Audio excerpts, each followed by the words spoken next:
છે કે અંધારું કરે એવા લાવવા છે? આ કર્યું અંધારું. હું જયારે વિસાવદરની ચૂંટણીના પ્રચારમાં ફરતો હતો ત્યારે અનેક ગામમાં આવું થતું. ભાજપનો એક માણસ અહીંયા ખૂણામાં કંઈક ગમે ત્યાં બેઠો હોય અને બીજો એક માણસ ત્યાં પેલું ટ્રાન્સફોર્મર હોય ટીસી ત્યાં ઉભો હોય. એટલે એ શું કરે? સાંભળજો, ધ્યાનથી સાંભળો કરી કે એક લંગરીઓ અહીંયા બેઠો હોય ગમે ત્યાં ખૂણામાં, પછી એનો ફોન ચાલુ હોય ને એક બીજો પેલો ટીસી હોય ટ્રાન્સફોર્મર પડ્યું હોય પેલું વીજળીનું ત્યાં ઉભો હોય. અહીં પેલો જોતો હોય શું પ્રોગ્રામ ચાલે, સ્વાગત છે ત્યાં સુધી હાલવા દે. ગોપાલભાઈ હાથમાં માઇક આવે એટલે કે હવે કાપી નાખો. આવા લંગરિયા વેરા કરો છો તો કઈક હારા ધંધા કરો કે નહીં?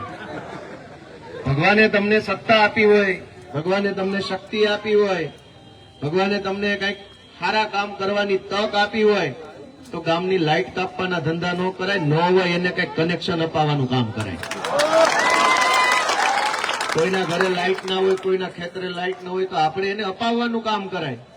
આખા ગામની લાઇટ કાપવાનો ધંધો વ્યાજબી નથી. પણ દોસ્તો, હું તમને એક વિનંતી કરવા માટે આવ્યો છું કે આપણે બધાએ ભાજપ અને કોંગ્રેસની પાછળ આપણી જિંદગીના ઘણા બધા વર્ષો ખર્ચી નાખ્યા છે. કોઈએ ઘડીક આને મત આપ્યો, ઘડીક આને મત આપ્યો, ઘડીક આને મત આપ્યો. એ બંનેને મત આપીને આપણે જોઈ લીધું કે આ લોકો શું કરવાના છે. હું તમારી પાસે એવી આશા લઈને આવ્યો છું આખા સાણંદ પંથક પાસે કે એક વખત અમને વોટ આપી અને અમારા ધારાસભ્ય બનાવીને જોઈ લો તો કેવી મજા આવે છે. 40-35 વર્ષની ભાજપની સરકાર પછી પણ ગામડામાં સારો રોડ ન હોય, ગામમાં ગટર ન હોય, ગરીબ માણસ પાસે ઘરનું ઘર ન હોય, કોઈના ઘરમાં લાઇટ ન હોય, કે બહુ મોટા દુર્ભાગ્યનો વિષય છે દોસ્તો. દેશ આઝાદ થયો અને 75 વર્ષ થઈ ગયા. હમણાં ઉજવણી થઈ 15મી ઓગસ્ટે. આખા દેશમાં વાસ્તે ગાસ્તે ઉજવણી કરી કે દેશ આઝાદ થઈ ગયો, પણ અંગ્રેજોથી, આ ગુંડાઓથી તો હજુ બાકી રહી ગયો છે. ભાજપના ગુંડાઓથી દેશ અને આખું ભારત, આખું ગુજરાત આઝાદ કરાવવાનું બાકી છે. અને એ આઝાદીની લડાઈ આપણે લડવાની છે કે આ લોકો આમ જનતાને ધમકાવે, ડરાવે, કામ ન કરે. આ તમારા રોડનો જ દાખલો લઈ લો ને. વર્ષો સુધી રોડ ન બને. નિકોલમાં વડાપ્રધાન આવે છે તો દિવસ રાત 24 કલાક રોડ બને છે. ચાલુ વરસાદમાં રોડ બને છે. મશીન આવી જાય, ગ્રાન્ટ આવી જાય, સ્ટાફ આવી જાય, બધું જ મળી રહે. વડાપ્રધાન કે મુખ્યમંત્રી આવે તો અહીંયા અમેરિકા જેવી સિસ્ટમ થઈ જાય અને બાકી આપણા માટે કોઈ વ્યવસ્થા આ લોકો કરતા નથી. આટલી હદનો ભેદભાવ જનતા સાથે સરકાર તરફથી, ભાજપ તરફથી થઈ રહ્યો છે.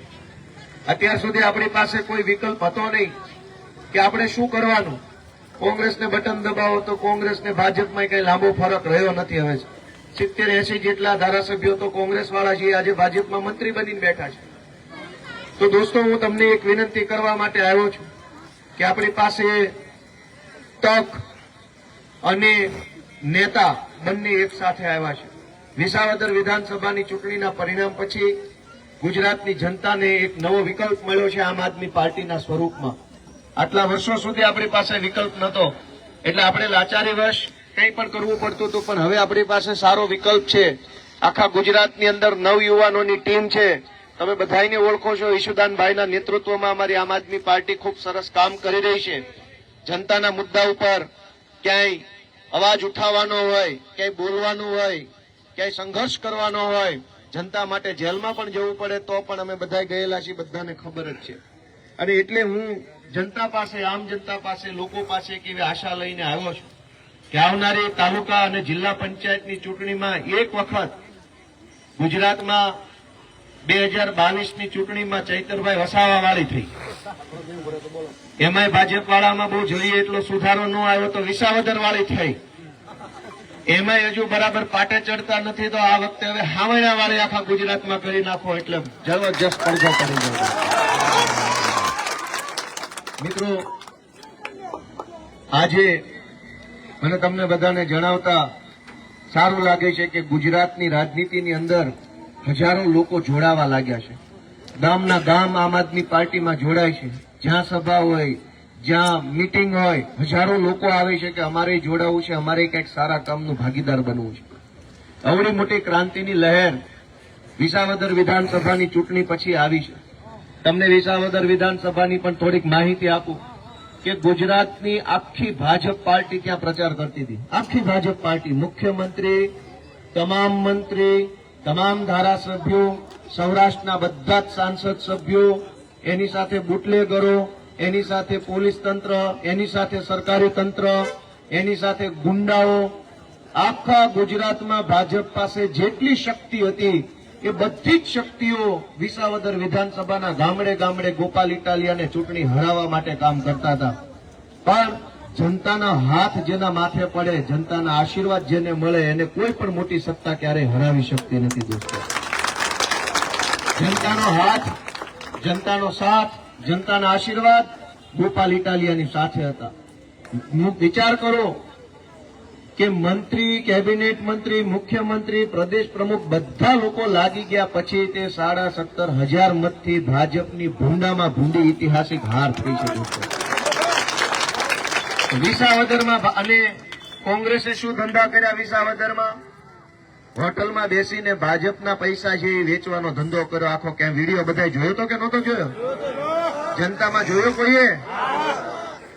જે ચૂંટણીમાં આખું ગુજરાત એમ ઈચ્છતું હતું કે ભાજપ હારવું જોઈએ ને ગોપાલ જીતવો જોઈએ, ગુજરાતના એક એક ગામડાના અનેક આગેવાનોની લાગણી અંદરથી, ઇવન ભાજપના કેટલાય માણસોના મનમાં એવું હતું કે ગોપાલ આ ચૂંટણી જીતવો જોઈએ, એવી ચૂંટણીમાં કોંગ્રેસ પાર્ટીના નેતાઓ ભાજપની દલાલી કરતા હતા દોસ્તો. જે ચૂંટણી આખું ગુજરાત એમ ઈચ્છતું હતું કે ભાજપનું અભિમાન તોડવું જોઈએ, ગોપાલ ઇટાલિયા જીતવો જોઈએ, એવી ચૂંટણીમાં પણ ભાજપ પાસેથી કરોડો રૂપિયા લઈ અમારે વિસાવદરમાં શાયોના હોટલમાં બેસી અને કેમેરા સામે પૈસા આપતા મેં પોતે પકડ્યા કોંગ્રેસ વાળાને. હવે તો સુધરો કે નહીં?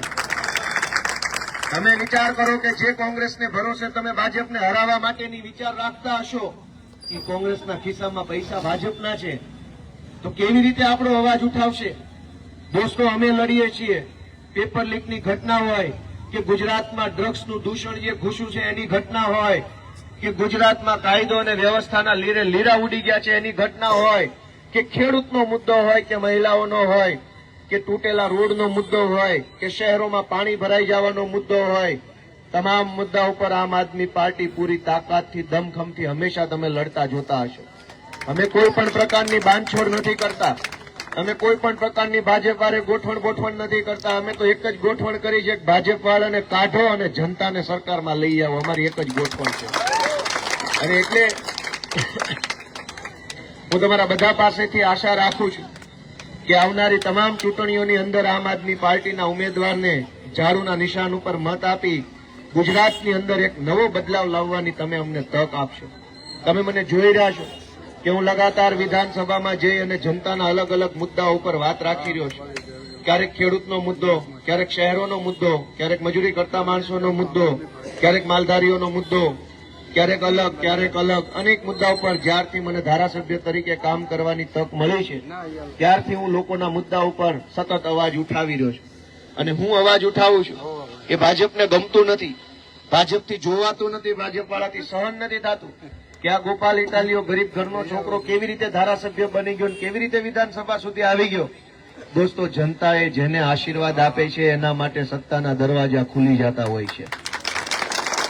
હું તમને એક ઘટના યાદ કરાવીશ કે 2017માં ગુજરાતની વિધાનસભાએ મારી ઉપર પ્રતિબંધ મૂક્યો.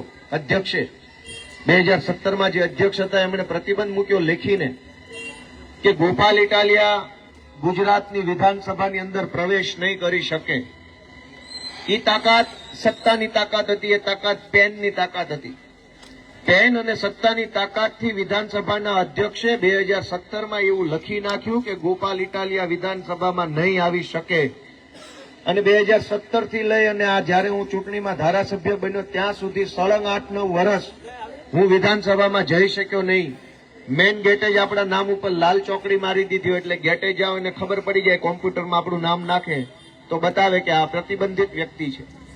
પણ જે સત્તાએ મને વિધાનસભામાં 9-10 વર્ષ સુધી એન્ટ્રી ન આપી, મારી ઉપર પ્રતિબંધ મૂક્યો, વિસાવદર વિધાનસભાની જનતાએ મારી ઉપર હાથ મૂક્યો, મને આશીર્વાદ આપ્યા, તો તો જ્યારે હું શપથ લેવા ધારાસભ્ય તરીકે વિધાનસભામાં ગયો તો વાજતે ગાજતે 50 જેટલા કેમેરા, માણસોના ટોળા, પ્રોટોકોલના માણસો, પોલીસ અને જાણે અમારી સરકાર બની ગઈ ને એવું ભવ્ય સ્વાગત મારું વિધાનસભામાં કર્યું. અને જે અધ્યક્ષ વિધાનસભાના ગુજરાતના જેણે એવું લખ્યું હતું કે ગોપાલ ઇટાલિયા વિધાનસભામાં નહીં આવી શકે, એ જ અધ્યક્ષની ખુરશી પરથી મને 3 કિલોનો ગુલદસ્તો આપીને કીધું તમારું અહીંયા સ્વાગત છે કે વિધાનસભામાં. તો સત્તાની તાકાત એટલી જ છે કે એ તમને આવતા રોકી શકે, પણ જનતાની તાકાત સત્તાની તાકાત કરતા બહુ મોટી તાકાત છે. જનતાએ મારા ઉપર હાથ મૂક્યો તો સત્તાએ મને સ્વીકારી લેવો પડ્યો. તો સત્તાની તાકાત મોટી તાકાત નથી. સત્તાની તાકાત મોટી તાકાત હોત તો ચૂંટણી જીત્યા પછી પણ મને અંદર ન આવવા દે. સત્તાની તાકાત મોટી તાકાત નથી. અધિકારીની તાકાત મોટી તાકાત નથી. નેતાની તાકાત મોટી તાકાત નથી. સૌથી મોટી તાકાત એ જનતાની તાકાત છે, સામાન્ય લોકોની તાકાત છે. એ આપણે બધા યાદ રાખવું પડશે દોસ્તો. જનતા જેની ઉપર હાથ મૂકે એને વાજતે ગાજતે લઈ જવા પડે છે વિધાનસભા, ફૂલ સિક્યુરિટી સાથે. એને માઇક આપવું પડે છે, એની ઉપર કેમેરો મૂકવો પડે છે, એની વાત સાંભળવી પડે છે. તો આ તાકાત સત્તાની છે કે જનતાની છે? જનતાની તાકાત શ્રેષ્ઠ તાકાત છે. પણ આ ભાજપ અને કોંગ્રેસે ભેગા મળી જનતાને એવું ધીમે ધીમે સમજાવ્યું કે નેતા મહાન, સત્તા મહાન, અધિકારી મહાન, આવું બધું આપણને ધીમે ધીમે સમજાવી દીધું છે. પણ હું તમને કહેવા માટે આવ્યો છું કે ડર છોડી દો, ચિંતા કરવાનું બંધ કરી દો. આપણું કશું જ જવાનું નથી. આપણું શું લઈ જશે? અને આપણી પાસે શું છે? આપણી પાસે ડર છે, આપણી પાસે લાચારી છે, આપણી પાસે ગરીબી છે. ભાજપની હામાં પડશે ને તો આપણી ગરીબી જશે, આપણો ડર જશે, આપણી લાચારી જશે ને આપણી તાકાત બહાર આવશે દોસ્તો. આપણી પાસે ગુમાવવા જેવું કંઈ છે જ નહીં. આપણું કોઈ કંઈ લઈ જાય એમ નથી. આપણી પાસે ગુમાવવા જેવી આપણી લાચારી છે, ગુમાવવા જેવી આપણી ચિંતા છે, ગુમાવવા જેવી આપણી ગરીબી છે. એક વખત સંઘર્ષનો રસ્તો જો બધા પકડશો તો ભવિષ્યની અંદર ખૂબ સારું કામ આપણા હાથે થવાનું છે દોસ્તો. મેં લાચારી અને ગરીબી અને ડર છોડ્યો તો મને જનતાએ આશીર્વાદના સ્વરૂપમાં ધારાસભ્ય બનાવ્યો. તમે કલ્પના કરો કે હજુ હું પોલીસ કોન્સ્ટેબલની નોકરી કરતો હોત તો હું શું કરતો હોત? કોઈક મંત્રીને જી સર કરતો હોત. મારી કરતા ઓછું ભણેલા હોય એને જી સર કહેવું પડે. આમાં તો એવું થાય. પણ દોસ્તો, આપણે બધાએ હિંમત કરવાની શરૂઆત કરવાની છે. હું તમને આહવાન કરવા માટે આવ્યો છું કે આ ગુજરાત આપણું છે, આપણા બાપ દાદાઓનું છે. આપણી પેઢીઓ આ ગુજરાતમાં જન્મી છે ને આજ ગુજરાતની માટીમાં આપણી પેઢીઓ છે. આ ગુજરાત ભાજપવાળાનું નથી. ભાજપવાળા બાપાની પેઢીની જેમ કામ કરે છે. મન ફાવે એની જમીનો લઈ લેવાની, મન ફાવે એના મકાનો લઈ લેવાના, મન ફાવે ત્યાં જેસીબી હાલે, મન ફાવે ત્યાં નોટિસ આપી દેવાની, મન ફાવે એને જેલમાં પૂરી દેવાનો. ગુજરાત ભાજપવાળાના બાપાનું નથી. ગુજરાત આપણા બાપ દાદાઓનું છે, આપણા વડવાનું ગુજરાત છે. અને આને સંભાળીને રાખવું આપણી જવાબદારી. ગુજરાતની અંદર બદલાવ લાવવો એ આપણી જવાબદારી છે, આપણી ફરજ છે, આપણી ડ્યુટી છે દોસ્તો કે આ ગુજરાતને બચાવી લેવું. ગુજરાત આપણું આગળ જાય એના માટે જાગૃત બનવું, સજાગ બનવું એ આપણી જવાબદારી છે. અને એટલે હું વિનંતી કરું છું મારી કે આવનારા દિવસોમાં જાગૃત બનીને અવાજ ઉઠાવતા શીખી જાઓ. આખા ગુજરાતમાં લોકો અત્યારે અવાજ ઉઠાવે છે. ભાજપનો નેતા આવે તો તરત કેમેરો કાઢીને પ્રશ્ન પૂછી લે છે, ભાઈ શું છે રોડ રસ્તાનું? જોવો છો ને તમે જરાક હિંમત કરતા થાવ, ડરો નહીં, સહન કરી લેશો તો 100 વર્ષે જીવન કીચડની અંદર જીવવા તમારે મજબૂર રહેવું પડશે દોસ્તો. પણ એક વાર બોલશો, 2 વાર બોલશો, 4 વાર બોલશો તો 5મી વખત તો ભાજપવાળાના બાપાએ સાંભળવું તો પડશે. તે જનતાની તાકાત છે. પણ ક્યારેય નહીં બોલો તો ક્યારેય કીચડ દૂર નહીં થાય. ના, કીચડ ખાલી ગામના ચોકમાં નથી, માણસના જીવનની અંદર જીવને કીચડ જેવું ભાજપવાળાએ કરી નાખ્યું છે. શિક્ષણની વ્યવસ્થા જુઓ, આરોગ્યની વ્યવસ્થા જુઓ, રોડ રસ્તાની હાલત જુઓ, સરકારી કચેરીની હાલત જુઓ. બધી જ જગ્યાએ આપણા જીવનને બરબાદ કરવાનું કામ ભાજપે કર્યું છે. સરકારી કચેરીમાં જાઓ તો તમને સારો આવકારો ન મળે, સારો જવાબ ન મળે. આજ આવજો, કાલ આવજો, પમદી આવજો. બહુ પછી આજીજી કરો તો કે નથી કરી દેવું, થાય કરી લે છે. જનતાથી તો શું થાય? વિસાવદર વાળી થાય હવે આમાં તો. સરકારી માણસો કહે છે થાય કરી લેજો. ભાજપના નેતાએ આપણને ક્યારેક કહી દે છે બહુ રોડની ફરિયાદ આપીએ કે રોડ ખરાબ છે, રોડ ખરાબ છે, તો તરત કે થાય કરી લેજો. તો હવે તમારાથી થાય એમ છે વિસાવદર વાળી, તમે કરી લેજો પાછા ટાણું આવે છે. એટલે આજે આટલી ખૂબ મોટી સંખ્યામાં આપ સૌ જોડાયા અને જે ભાજપ વાળાને આવી હલકી બુદ્ધિ ભૂજી હોય એને ભગવાન સજા આપે.